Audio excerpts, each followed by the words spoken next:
നമസ്കാരം. രഞ്ജിത്ത് ഇംഗ്ലീഷിന്റെ പുതിയ ക്ലാസ്സിലേക്ക് ഏവർക്കും ഒരിക്കൽ കൂടി സ്വാഗതം. അതുപോലെ നമ്മൾ ഈ ക്ലാസ്സിലും പ്രീവിയസ് ക്വസ്റ്റ്യൻസ് ആണ് ചർച്ച ചെയ്യുന്നത്. അപ്പോൾ ഈ ക്ലാസ് നിങ്ങൾക്ക് ഇഷ്ടപ്പെടുന്നുവെങ്കിൽ തീർച്ചയായിട്ടും നിങ്ങൾ ലൈക്ക് ചെയ്യുക, ഷെയർ ചെയ്യുക. അതുപോലെ തന്നെ ആദ്യമായി എൻ്റെ ക്ലാസ് കാണുന്ന ആരെങ്കിലും ഉണ്ടെങ്കിൽ തുടർന്നുള്ള ക്ലാസ്സുകൾ ലഭിക്കാൻ വേണ്ടി താഴെ കാണുന്ന സബ്സ്ക്രൈബ് ബട്ടൺ ക്ലിക്ക് ചെയ്ത് ചാനൽ സബ്സ്ക്രൈബ് ചെയ്യുക. അപ്പോൾ നമുക്ക് നമ്മുടെ ഫസ്റ്റ് ക്വസ്റ്റ്യനിലേക്ക് വരാം. നോക്കുക, ഐ ഡാഷ് യുവർ ടീച്ചർ. ഇവിടെ ഓപ്ഷൻസ് കൊടുത്തിട്ടുണ്ട്: just met, had just met, have just met, am just met. അപ്പോൾ ഇവിടെ ഒരു ഷോർട്ട് ട്രിക്ക് നമുക്ക് അപ്ലൈ ചെയ്യാം. എന്താണ് ആ ഷോർട്ട് ട്രിക്ക്? നോക്കുക, ഈ ജസ്റ്റ് എന്ന് പറയുന്ന വാക്കാണ് നമ്മുടെ ഷോർട്ട് ട്രിക്കിന് ആധാരമായിട്ടുള്ള സംഭവം. ജസ്റ്റ്, ഇവിടെ എല്ലാം ജസ്റ്റ് വന്നിട്ടുണ്ട്. അതുകൊണ്ടാണ് നമ്മൾ ജസ്റ്റിനെ കോമൺ ആയിട്ട് എടുക്കുന്നത്. നമ്മൾ മനസ്സിലാക്കേണ്ട കാര്യം, ജസ്റ്റ് എന്ന് പറയുന്നത് എന്തിൻ്റെ ടൈമിംഗ് വേർഡാണ്? പ്രസന്റ് പെർഫെക്റ്റ് ടെൻസിന്റെ ടൈമിംഗ് വേർഡാണ്. അപ്പം ജസ്റ്റ് വന്നു കഴിഞ്ഞാൽ അവിടെ എന്തേ വരാവൂ? പ്രസന്റ് പെർഫെക്റ്റ് ടെൻസ് വരാവൂ. അതൊരു ഷോർട്ട് ട്രിക്കാണ്. അപ്പോൾ ഇവിടെ തന്നിരിക്കുന്നത് പ്രസന്റ് പെർഫെക്റ്റ് ആയിട്ട് വന്നിരിക്കുന്ന ഏതാ? ഹാവ് ജസ്റ്റ് മെറ്റ് എന്നുള്ളതാണ്. കാരണം പ്രസന്റ് പെർഫെക്റ്റ് ടെൻസിന്റെ കൺസ്ട്രക്ഷൻ എന്ന് പറയുന്നത് എന്തായിരിക്കും? Has or have plus V3. ഇവിടെ ഹാവ് വന്നു, പിന്നെ ഇവിടെ V3 വന്നു, മെറ്റ്. അപ്പോൾ അങ്ങനെ ഹാവ് ജസ്റ്റ് മെറ്റ്. അപ്പോൾ ഇതാണ് ഇവിടുത്തെ കറക്റ്റ് ആൻസർ. ഓക്കെ, അപ്പോൾ സി എന്ന് പറയുന്ന ഓപ്ഷനാണ് ഇവിടെ ശരിയായി വരിക. അപ്പോൾ അങ്ങനെ വരും, I have just met your teacher എന്നുള്ളതാണ് കറക്റ്റ് ആൻസർ. ഇനി അടുത്ത ക്വസ്റ്റ്യൻ നമുക്ക് നോക്കാം. He leaves as if he dash a millionaire. Is ഉണ്ട്, വാസ് ഉണ്ട്, ഹാഡ് ബീൻ ഉണ്ട്, വേർ ഉണ്ട്. ഇവിടെ നമുക്ക് ഷോർട്ട് ട്രിക്ക് അപ്ലൈ ചെയ്യാം. എന്താണ്? ആസിഫുമായി ബന്ധപ്പെട്ടുള്ള ഷോർട്ട് ട്രിക്ക്. അതായത് ആസിഫിന് മുമ്പ് സിമ്പിൾ പ്രസന്റ് വരികയാണെങ്കിൽ തുടർന്ന് വരേണ്ട ഭാഗത്ത് എന്തായിരിക്കണം? സിമ്പിൾ പാസ്റ്റ് ആയിരിക്കണം. ഓക്കെ, അപ്പോൾ അങ്ങനെ ആകുമ്പോൾ ഇവിടെ സിമ്പിൾ പാസ്റ്റ് ആണ് ഉപയോഗിക്കേണ്ടത്. നോക്കാം, നമുക്ക് തന്നിരിക്കുന്നതിനകത്ത് സിമ്പിൾ പാസ്റ്റ് ആയിട്ടുണ്ട്, വാസും ഉണ്ട്, വേറും ഉണ്ട്. പക്ഷെ നമ്മൾ മനസ്സിലാക്കേണ്ട കാര്യം, ആസിഫ് ഉപയോഗിച്ച് കഴിഞ്ഞാൽ പിന്നീട് ഇവിടെ സബ്ജക്റ്റ് സിംഗുലർ ആയാലും പ്ലൂറൽ ആയാലും എന്തോ ആയിക്കോട്ടെ, അവിടെ എന്തേ വരാവൂ? പ്ലൂറൽ ഉള്ള സിമ്പിൾ പാസ്റ്റ് ഫോമേ വരാവൂ. അപ്പോൾ ഇവിടെ ആൻസർ എന്തായിരിക്കും? വേർ ആയിരിക്കും. ഓക്കെ, ആസിഫ് വന്നു കഴിഞ്ഞാൽ അതിന് തൊട്ടു മുമ്പ് സിമ്പിൾ പ്രസന്റ് ആണെങ്കിൽ അതിനുശേഷം സിമ്പിൾ പാസ്റ്റ് ആയിരിക്കണം വരേണ്ടത്. ആ വരുന്ന സിമ്പിൾ പാസ്റ്റ് എന്തുമായിരിക്കണം? പ്ലൂറൽ ഫോമും ആയിരിക്കണം. എങ്ങനെ ആണെങ്കിൽ പോലും, ഇവിടുത്തെ സബ്ജക്റ്റ് സിംഗുലർ ആണെങ്കിൽ പോലും. അപ്പോൾ ഇവിടുത്തെ കറക്റ്റ് ആൻസർ വേർ. ഇനി അടുത്ത ക്വസ്റ്റ്യൻ നമുക്ക് നോക്കാം. Everything is going on smoothly, we dash any problems so far. ഇവിടെ ഹാവിൻറ്റ് ഹാഡ് ഉണ്ട്, ഹാവിൻറ്റ് ഉണ്ട്, ഡോണ്ട് ഹാവ് ഉണ്ട്, ഡിഡിൻറ്റ് ഹാവ് ഉണ്ട്. ഇവിടെ നമുക്കൊരു ഷോർട്ട് ട്രിക്ക് അപ്ലൈ ചെയ്യാം. എന്താണത്? സോ ഫാറുമായി ബന്ധപ്പെട്ട്. ഈ സോ ഫാർ എന്ന് വന്നു കഴിഞ്ഞാൽ പിന്നെ ആ സെന്റൻസിൽ ഏത് ടെൻസേ വരാവൂ? Present perfect ടെൻസേ വരാവൂ. അപ്പോൾ നമുക്ക് തന്നിരിക്കുന്നത് പ്രസന്റ് പെർഫെക്റ്റ് ഓപ്ഷൻ ഉണ്ടോ എന്ന് നോക്കുക. പ്രസന്റ് പെർഫെക്റ്റ് എന്താണ്? Have or has plus V3. ഇവിടെ നോക്കുമ്പോൾ ഇവിടെ ഹാവ് വന്നിട്ടുണ്ട്, ഇവിടെ വി വന്നു കഴിഞ്ഞാൽ പിന്നെ ഹാവ് അല്ല വരാവൂ, ഹാവ്. പിന്നെ V3 ഉണ്ടോ എന്ന് നോക്കണം. ഉണ്ട്, ഹാഡ്. ഹാഡ് എന്ന് പറയുന്നത് എന്തിൻ്റെ V3 ആണ്? ഈ ഹാവിൻ്റെ തന്നെ V3 ഫോമാണ് ഹാഡ്. അപ്പോൾ ഇവിടെ കറക്റ്റ് ആൻസർ എന്തായിരിക്കും? ഹാവിൻറ്റ് ഹാഡ് എന്നുള്ളതാണ് ഇവിടുത്തെ ശരിയായിട്ടുള്ള ആൻസർ. ഓക്കെ, എ എന്ന് പറയുന്ന ഓപ്ഷൻ. അപ്പോൾ എങ്ങനെയാണ് answer? We haven't had any problems so far. ഇവിടെ എന്തുകൊണ്ടാണ് നമുക്ക് ഈ ആൻസറിലേക്ക് എത്തിയത്? നമ്മുടെ ഷോർട്ട് ട്രിക്ക് എന്തായിരുന്നു? ആ ഷോർട്ട് ട്രിക്ക് സോ ഫാർ എന്ന് പറയുന്ന വെച്ചുകൊണ്ടുള്ള ഷോർട്ട് ട്രിക്ക്. സോ ഫാർ വന്നു കഴിഞ്ഞാൽ അവിടെ വരേണ്ട ടെൻസ് എപ്പോഴും പ്രസന്റ് പെർഫെക്റ്റ് ടെൻസ് ആയിരിക്കണം. ഈ തന്നിരിക്കുന്നതിനകത്ത് പ്രസന്റ് പെർഫെക്റ്റ് എന്ന് പറയുന്നതാണ് ഈ ഹാവിൻറ്റ് ഹാഡ് ആണ്. അതുകൊണ്ട് ഇതാണ് ഇവിടുത്തെ ശരിയായിട്ടുള്ള ആൻസർ. ഓക്കെ, അടുത്ത ക്വസ്റ്റ്യൻ എന്താണ്? The master dash out after breakfast and he has just come back എന്നാണ് പറഞ്ഞിരിക്കുന്നത്.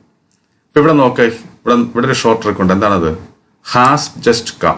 ഹാസ് ജസ്റ്റ് കം എന്ന് പറയുന്നത് എന്താണ്? പ്രസന്റ് പെർഫെക്റ്റ് ടെൻസ് ആണല്ലോ. ആണ് ഹാസ് പ്ലസ് V3 ആണ് പ്രസന്റ് പെർഫെക്റ്റ്. അങ്ങനെ പ്രസന്റ് പെർഫെക്റ്റ് രണ്ടാമത്തെ ഭാഗത്ത് വന്നു കഴിഞ്ഞാൽ ആദ്യത്തെ ഭാഗത്ത് എന്താണ് വരേണ്ടത്? സിമ്പിൾ പാസ്റ്റ് ആണ് വരേണ്ടത്. ഓക്കെ, അപ്പോൾ ഇവിടെ തന്നിരിക്കുന്നത് സിമ്പിൾ പാസ്റ്റ് ഉണ്ടോ എന്ന് നോക്കുക. Went, has gone, had gone, was gone. ഇവിടെ സിമ്പിൾ പാസ്റ്റ് രണ്ടിടത്തുണ്ട്. അതൊക്കെ വെന്റും വാസ് ഗോൺ. ഇത് ആക്റ്റീവ് വോയിസും ഇത് പാസീവ് വോയിസും. അതെന്തിനെ ആശ്രയിച്ചാൽ നമുക്ക് ഇവിടെ സബ്ജക്റ്റിലാണോ തുടങ്ങിയിരിക്കുന്നത്, അങ്ങനെയാണെങ്കിൽ ആക്റ്റീവ് വോയിസ് ആയിരിക്കും. ഒബ്ജക്റ്റിലായിട്ടാണ് തുടങ്ങുന്നതെങ്കിൽ അത് പാസീവ് വോയിസ് ആയിരിക്കും. ഇവിടെ ദ മാസ്റ്റർ എന്ന് പറയുമ്പോൾ സബ്ജക്റ്റ് ആണ്. അങ്ങനെ സബ്ജക്റ്റ് ആയതുകൊണ്ട് ഇവിടെ ആക്റ്റീവ് വോയിസ് ആണ് ഈ സെന്റൻസ്. അങ്ങനെയാകുമ്പോൾ നമ്മുടെ ആൻസർ എന്തേ വരത്തുള്ളൂ? വെന്റേ വരത്തുള്ളൂ. അപ്പോൾ എന്താണ് നമ്മുടെ ഷോർട്ട് ട്രിക്ക്? അതായത് നമുക്ക് രണ്ട് സംഭവം തരുമ്പോൾ രണ്ടാമത്തെ ഭാഗത്ത് പ്രസന്റ് പെർഫെക്റ്റ് ആണെങ്കിൽ ആദ്യത്തെ ഭാഗത്ത് എന്താണ് വരേണ്ടത്? സിമ്പിൾ പാസ്റ്റ് ആണ് വരേണ്ടത്. ഇവിടെ സിമ്പിൾ പാസ്റ്റ് ആയിട്ട് രണ്ടെണ്ണം ഉണ്ട്, വെന്റും വാസ് ഗോണും. ഇത് ആക്റ്റീവ് വോയിസ്, ഇത് പാസീവ് വോയിസ്. ഇവിടെ ദ മാസ്റ്റർ എന്ന് പറയുന്ന സബ്ജക്റ്റ് ആണ്. അപ്പോൾ സബ്ജക്റ്റ് തുടങ്ങിയിരിക്കുകയാണ്. അപ്പോൾ സബ്ജക്റ്റ് തുടങ്ങുന്നത് ആക്റ്റീവ് വോയിസ് ആണ്. അപ്പോൾ അതുകൊണ്ട് നമ്മുടെ ആൻസർ ഇവിടെ വെന്റ് ആണ് വരിക. ഓക്കെ, ഇനി അടുത്ത ക്വസ്റ്റ്യൻ നമുക്ക് നോക്കാം. It is long since I dash my friend. Didn't meet, met, haven't met. അപ്പോൾ ഇവിടെയും നമുക്ക് എന്താണ് ഒരു ഷോർട്ട് ട്രിക്ക് ഉണ്ട്. എന്തുമായി ബന്ധപ്പെട്ട്? സിൻസുമായി ബന്ധപ്പെട്ട്. അതായത് സിൻസിന് തൊട്ട് മുമ്പ് സിമ്പിൾ പ്രസന്റ് ആണെങ്കിൽ സിൻസിന് ശേഷം എന്തേ വരാവൂ? പ്രസന്റ് പെർഫെക്റ്റേ വരാവൂ.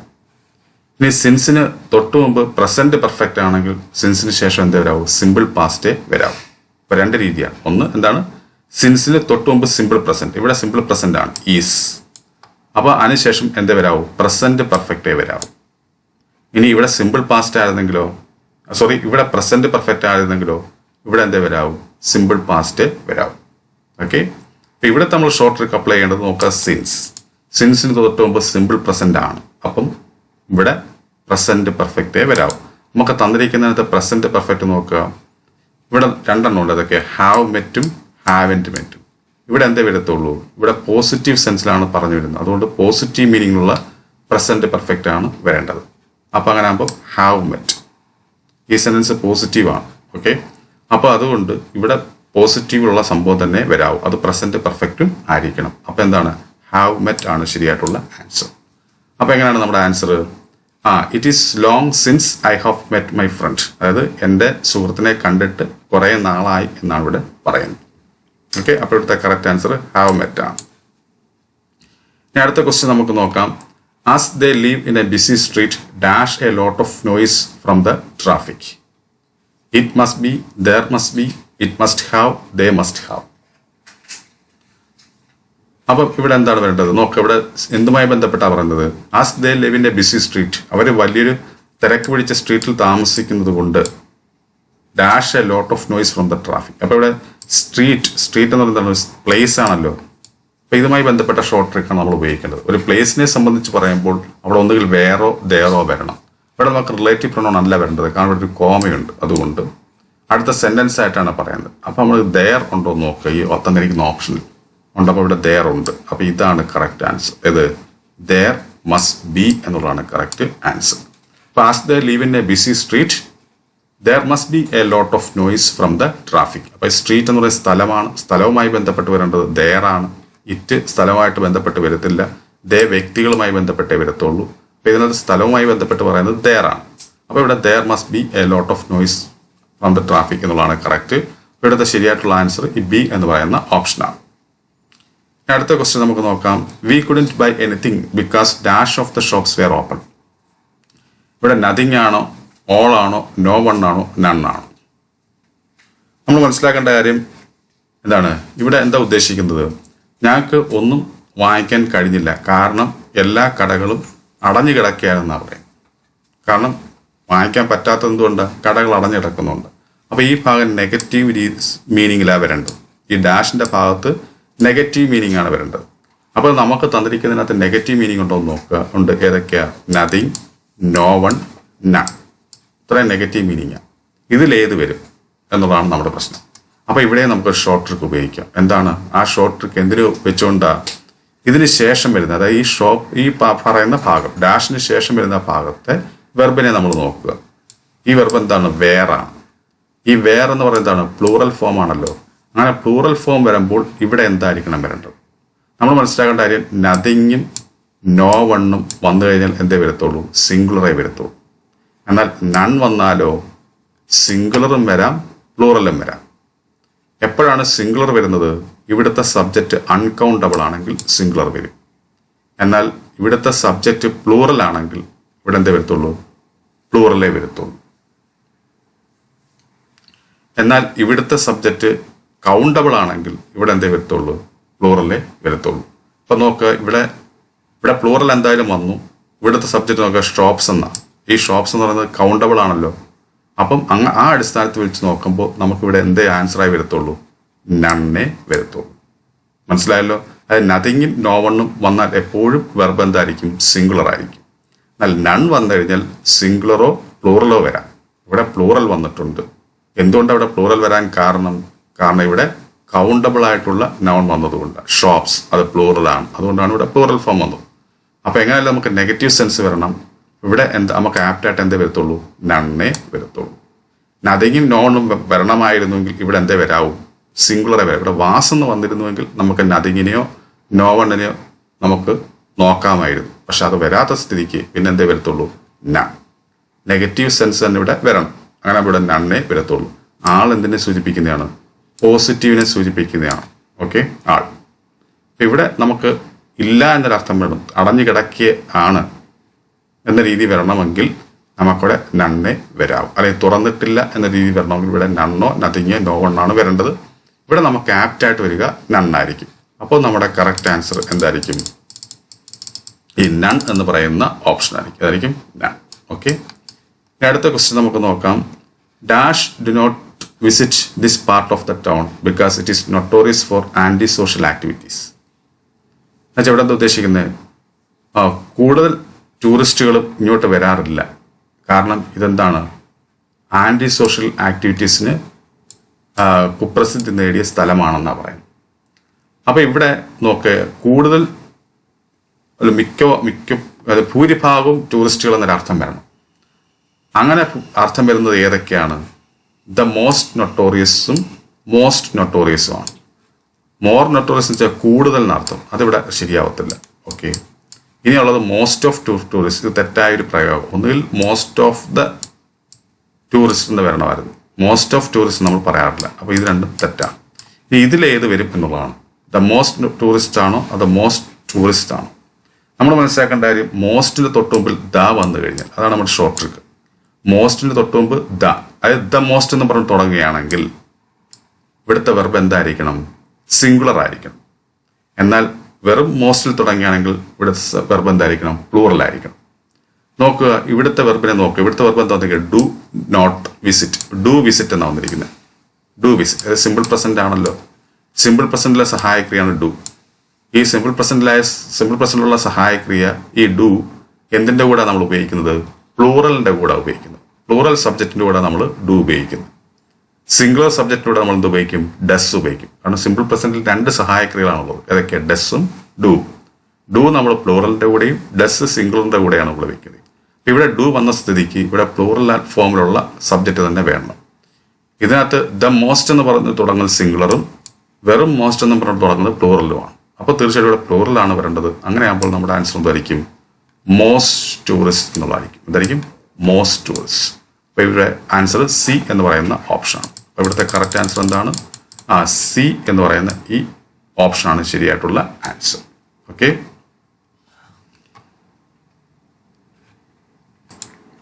ഇനി അടുത്ത ക്വസ്റ്റ്യൻ നമുക്ക് നോക്കാം. I ask 2 people the way to the marine beach, but dash of them knew.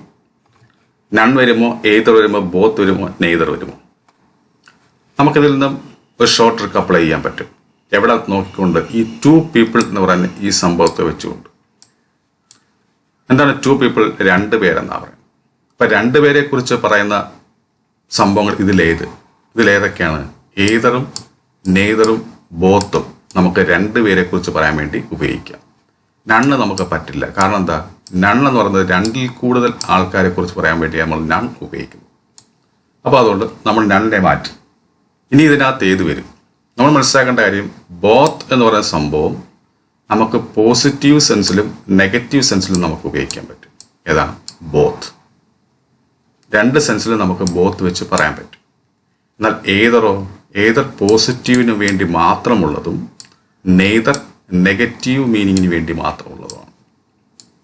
അതായത് 2 പേരെ കുറിച്ച് പറയുമ്പോൾ നമുക്ക് പോസിറ്റീവ് സെൻസിൽ മാത്രം പറയാൻ നമുക്ക് ഏതർ ഉപയോഗിക്കാം, നെഗറ്റീവ് സെൻസിൽ മാത്രം പറയാൻ നമുക്ക് നെയ്തർ ഉപയോഗിക്കാം. എന്നാൽ ബോത്തോ 2 സെൻസിൽ ഉപയോഗിക്കാൻ നമുക്ക് ബോത്ത് ഉപയോഗിക്കാം. ഇത് നമ്മുടെ മനസ്സിൽ വേണം. ഇനി നമ്മൾ നോക്കുക, ഇവിടെ എന്താ ഉദ്ദേശിക്കുന്നത്. ഇവിടെ നമുക്ക് ഇനി അടുത്തായി നമുക്ക് മനസ്സിലാക്കാൻ പറ്റുന്നത്, അതായത് ഇവിടെ എന്താ പറയുന്നത്, ഞാൻ 2 പേരോട് ചോദിച്ചു മറൈൻ ബീച്ചിലേക്കുള്ള വഴി, പക്ഷേ അവർ പറഞ്ഞു തന്നിരുന്നു എങ്കിൽ, ആ വഴി പറഞ്ഞു തന്നിരുന്നെങ്കിൽ നമുക്ക് ഈ പക്ഷയുടെ ആവശ്യമില്ല, ബട്ട് എന്ന് പറയുന്ന സംഭവത്തിൻ്റെ ആവശ്യമില്ല. ബട്ട് നമ്മൾ എപ്പോഴാണ് ഉപയോഗിക്കുന്നത്, വിരുദ്ധമായിട്ടുള്ള സംഭവം പറയുമ്പോഴാണ് ബട്ട് ഉപയോഗിക്കേണ്ടത്. അപ്പോൾ ഇവിടെ എന്തായിരിക്കും ഉദ്ദേശിക്കുന്നത്, അവർ 2 പേരിൽ ഒരാളും എന്നോട് പറഞ്ഞില്ലെന്നാണ്. ബട്ട് വന്നാൽ നമ്മൾ എന്ത് ചെയ്യണം? അതായത് ബട്ടിന് തൊട്ട് മുമ്പുള്ള ഭാഗം പോസിറ്റീവ് ആണെങ്കിൽ ബട്ടിന് ശേഷം നമ്മൾ ഏത് ഫോമേ ഉപയോഗിക്കാവൂ? നെഗറ്റീവ് ഫോമേ ഉപയോഗിക്കാവൂ. അതാണ് ബട്ടിൻ്റെ ഒരു പ്രത്യേകത. കാരണം വിരുദ്ധങ്ങളാണ്. കാരണം ആദ്യം പറയുന്നതിന് വിരുദ്ധമായിട്ടാണ് രണ്ടാമത്തെ ഭാഗം വരിക ബട്ട് ഉപയോഗിച്ച് കഴിഞ്ഞാൽ. അപ്പോൾ ബട്ടിന് തൊട്ട് മുമ്പ് പോസിറ്റീവ് സെൻസ് ആണെങ്കിൽ അതിനുശേഷം നെഗറ്റീവ് മീനിങ്ങേ ഉപയോഗിക്കാം. അപ്പോൾ ഇവിടെ എന്തായാലും നെഗറ്റീവ് മീനിങ് ആണ് വരേണ്ടത്. അപ്പോൾ ഇതിൽ നമുക്ക് നെഗറ്റീവ് മീനിങ് മാത്രം തരുന്ന ഭാഗം ഏതാ? രണ്ടുപേരെ കുറിച്ച് പറയുമ്പോൾ നെയ്തർ. അങ്ങനെ ആകുമ്പോൾ നമ്മുടെ ആൻസർ എന്തോ? നെയ്തർ ആണ് നമ്മുടെ കറക്റ്റ് ആൻസറായി വരിക. ഓക്കെ, അപ്പോൾ നമ്മുടെ ശരിയായിട്ടുള്ള ആൻസർ എന്ന് പറയുന്നതായിരിക്കും ഈ പറയുന്ന നെയ്തർ എന്ന് പറയുന്ന ഈ ഓപ്ഷനാണ് കറക്റ്റ് ആൻസർ. അപ്പോൾ നമ്മൾ രണ്ട് രീതി വെച്ചോ, രണ്ട് ഷോർട്ട് ട്രിക്ക് കൂടെ നമ്മൾ അപ്ലൈ ചെയ്തു. ഒന്നാമത്തെ ഷോർട്ട് ട്രിക്ക് എന്ന് പറയുന്നത് രണ്ടുപേരെ കുറിച്ച് പറയുന്നത്. രണ്ടുപേരെ കുറിച്ച് പറയുമ്പോൾ ഏതർ, ബോത്ത്, നെയ്തർ പറയാം. ഏതർ പോസിറ്റീവ് മാത്രവും നെയ്തർ നെഗറ്റീവ് മാത്രവും ബോത്ത് രണ്ടും പറയാം. രണ്ട് പറയാൻ പറ്റത്തില്ല, നമ്മൾ പറഞ്ഞു. അത് ഒത്തിരി രണ്ടിൽ കൂടുതൽ ആൾക്കാരെ കുറിച്ച് പറയുമ്പോഴാണ് രണ്ട് വരേണ്ടത്. ഇനി അടുത്ത ഷോർട്ട് ട്രിക്ക് എന്താണ്? ബട്ടാണ്. ഈ ബട്ട് വരുമ്പോൾ നമ്മൾ മനസ്സിലാക്കേണ്ട കാര്യം, ബട്ടിന് തൊട്ട് മുമ്പ് പോസിറ്റീവ് ആണെങ്കിൽ ബട്ടിന് ശേഷം എന്ത് വരാവും? നെഗറ്റീവ് സെൻസേ വരാവും. അപ്പോൾ ഇവിടെ ബട്ടിന് തൊട്ടും പോസിറ്റീവാണ് വന്നിരിക്കുന്നത്, പോസിറ്റീവ് സെൻസ് ആണ് വന്നിരിക്കുന്നത്. അപ്പോൾ തീർച്ചയായിട്ടും ഇതിന് ശേഷം നെഗറ്റീവ് സെൻസ് വരണം. അപ്പോൾ അങ്ങനെ നെഗറ്റീവ് സെൻസിൽ വരുന്നത് എന്താണ്? നെയ്തർ ആണ്. അപ്പോൾ ഇവിടുത്തെ കറക്റ്റ് ആൻസർ നെയ്തറായി വരും. ഓക്കെ, അപ്പോൾ ഇവിടുത്തെ കറക്റ്റ് ആൻസർ നെയ്തർ ആണ്. ഇനി അടുത്ത ക്വസ്റ്റ്യൻ നമുക്ക് നോക്കാം. You need not hire a taxi as there is a bus dash 10 minutes to the city. അപ്പോൾ എന്താ, നിങ്ങൾക്ക് ഒരു ടാക്സി വാടകയ്ക്ക് വിളിക്കേണ്ട കാര്യമില്ല. കാരണം there is a bus dash 10 minutes to the city. ആ സിറ്റിയിലേക്ക് എല്ലാ 10 മിനിറ്റിലും ഓരോ ബസ് വെച്ചുകൊണ്ട് അല്ലെങ്കിൽ ഒരു ബസ് ഉണ്ടെന്ന് അവിടെ ഉദ്ദേശിക്കുന്നു. അപ്പോൾ ഇവിടെ എല്ലാ 10 മിനിറ്റ് ഒന്ന് അർത്ഥം വരണം. അപ്പോൾ ഇവിടെ എല്ലാം എന്നൊരർത്ഥം വരുന്ന ഏതിനാണ്? ഓളിനും ഉണ്ട്, എവരിക്കും ഉണ്ട്. എന്താണ് എവരിയും ഓളും തമ്മിലുള്ള വ്യത്യാസം? അതായത് നമ്മളൊരു പൊതുവായിട്ടുള്ള വസ്തുത വെച്ച് പറയുമ്പോൾ, ഫാക്ട് അല്ലെങ്കിൽ ജനറൽ ട്രൂത്തിനെ കുറിച്ച് പറയുമ്പോൾ അവിടെ നമ്മൾ ആൾ ഉപയോഗിക്കാൻ പാടില്ല. നമ്മൾ എന്ത് ചെയ്യാവും? എവരിയെ ഉപയോഗിക്കാൻ പാടുള്ളൂ. അങ്ങനെ വെച്ച് നോക്കുമ്പോൾ ഇവിടുത്തെ കറക്റ്റ് ആൻസർ എന്തായിരിക്കും? എവരിയാണ്. അതാണ് എവരി. അപ്പോൾ അതാണ് you need not hire a taxi as there is a bus every 10 minutes എന്ന് വെച്ചാൽ എല്ലാ 10 മിനിറ്റിനും ഓരോ ബസ് വിടുന്നുണ്ടെന്നാണ് പറയുന്നത്. അപ്പോൾ അതൊരു പൊതുവായിട്ടുള്ള വസ്തുതയാണ്. അതുകൊണ്ടാണ് നമ്മളിവിടെ എവരി ഉപയോഗിച്ചിരിക്കുന്നത്. അപ്പോൾ ഇവിടുത്തെ കറക്റ്റ് ആൻസർ എന്താണ്? എവരി എന്നുള്ളതാണ്. ഓക്കെ, നമസ്കാരം. എൻ്റെ പേര് സന്ദീപ് എന്നാണ്. ചെങ്ങന്നൂരാണ് എൻ്റെ സ്വദേശം. ഞാൻ PSC പരീക്ഷകൾക്ക് വേണ്ടി ഇങ്ങനെ തയ്യാറെടുത്തുകൊണ്ടിരിക്കുകയാണ്. എനിക്ക് ഏറ്റവും ബുദ്ധിമുട്ടുള്ള സബ്ജക്റ്റായിരുന്നു ഇംഗ്ലീഷ്. ആ സമയത്താണ് ഇംഗ്ലീഷ് ഇങ്ങനെ പഠിക്കുന്നതിനെ പറ്റി ഇങ്ങനെ യൂട്യൂബിലൊക്കെ ക്ലാസ്സുകൾ കണ്ടുകൊണ്ടിരിക്കുമ്പോഴാണ് ഞാൻ രഞ്ജിത്ത് ഇംഗ്ലീഷ് ഓൺലൈൻ കോച്ചിങ്ങിനെ പറ്റി ഇങ്ങനെ കേട്ടത്. ഞാൻ രഞ്ജിത്ത് സാറിനെ കോൺടാക്ട് ചെയ്തു. അദ്ദേഹത്തിൻ്റെ ഒരു 3 months ഓൺലൈൻ ക്ലാസ്സാണ് ഞാൻ ചെയ്തത്. ഇപ്പോൾ ഏകദേശം 3 months കഴിഞ്ഞു. അദ്ദേഹത്തിൻ്റെ ക്ലാസ്സുകൾ എനിക്ക് വളരെയധികം ഗുണം ചെയ്തു. അദ്ദേഹം ഗ്രാമർ സബ്ജക്റ്റുകളെല്ലാം അദ്ദേഹം ഓൺലൈനായിട്ട് ഇങ്ങനെ പഠിപ്പിക്കുകയും ബാക്കി വൊക്കാബുലറി പോലുള്ള സബ്ജക്റ്റുകൾ അദ്ദേഹം PDF രൂപത്തിൽ പ്രീവിയസ് ക്വസ്റ്റ്യൻസിൻ്റെയും SCRT-യുടെയും ടോപ്പിക്സ് വെച്ചിട്ട് അദ്ദേഹം വൊക്കാബുലറി നമുക്ക് PDF ആയിട്ട് അയച്ചു തരികയും ചെയ്തു. വേറൊരു ഇമ്പോർട്ടൻ്റ് ആയിട്ടുള്ള കാര്യം എന്ന് വെച്ച് കഴിഞ്ഞാൽ അദ്ദേഹം മറ്റ് തൊഴിൽ പ്രസിദ്ധീകരണങ്ങളിൽ നമുക്ക് ക്വസ്റ്റ്യൻസ് ചെയ്ത് നോക്കാൻ പറയുകയും അതിലെന്തെങ്കിലും സംശയം ഉണ്ടെങ്കിൽ അദ്ദേഹമായിട്ട് നമുക്ക് ഇൻട്രാക്ട് ചെയ്യാൻ പറ്റും. നമുക്ക് വാട്സാപ്പിലോ അല്ലെങ്കിൽ ടെലിഗ്രാമിലോ ഒക്കെ അദ്ദേഹത്തിനോട് മെസ്സേജ് ചെയ്യാൻ നമ്മുടെ ഡൗട്ടുകളൊക്കെ ചോദിക്കാൻ പറ്റും. അതൊക്കെ അദ്ദേഹം ഡീറ്റെയിൽഡ് ആയിട്ട് തന്നെ എക്സ്പ്ലെയിൻ ചെയ്തു തരും. അങ്ങനെ ഒരു 3 മാസത്തെ ഇൻട്രാക്ഷനോടുകൂടിയാണ് ഞാൻ ഇംഗ്ലീഷ് പഠിച്ചത്. എനിക്ക് ഒരുപാട് മെച്ചപ്പെട്ടിട്ടുണ്ട് ഇംഗ്ലീഷ്. നിങ്ങൾക്ക് ഇംഗ്ലീഷിൽ ബുദ്ധിമുട്ടുണ്ടെങ്കിൽ രഞ്ജിത്ത് ഇംഗ്ലീഷ് കോച്ചിങ് സെൻ്ററിൻ്റെ ഓൺലൈൻ ക്ലാസ് സ്വീകരിക്കാവുന്നതാണ്. Thank you. അപ്പോൾ ഈ ക്ലാസ് നിങ്ങൾക്ക് മനസ്സിലാക്കാൻ തീർച്ചയായും നിങ്ങൾ ലൈക്ക് ചെയ്യുക, ഷെയർ ചെയ്യുക. അതുപോലെ തന്നെ ആദ്യമായി എൻ്റെ ക്ലാസ് കാണുന്ന ആരെങ്കിലും ഉണ്ടെങ്കിൽ തുടർന്നുള്ള ക്ലാസ്സുകൾ ലഭിക്കാൻ വേണ്ടി താഴെ സബ്സ്ക്രൈബ് ബട്ടൺ ക്ലിക്ക് ചെയ്ത് ചാനൽ സബ്സ്ക്രൈബ് ചെയ്യുക. അപ്പോൾ എല്ലാവർക്കും നല്ലൊരു വിജയം ആശംസിച്ചുകൊണ്ട് ഞാൻ നിർത്തുന്നു. നന്ദി, നമസ്കാരം.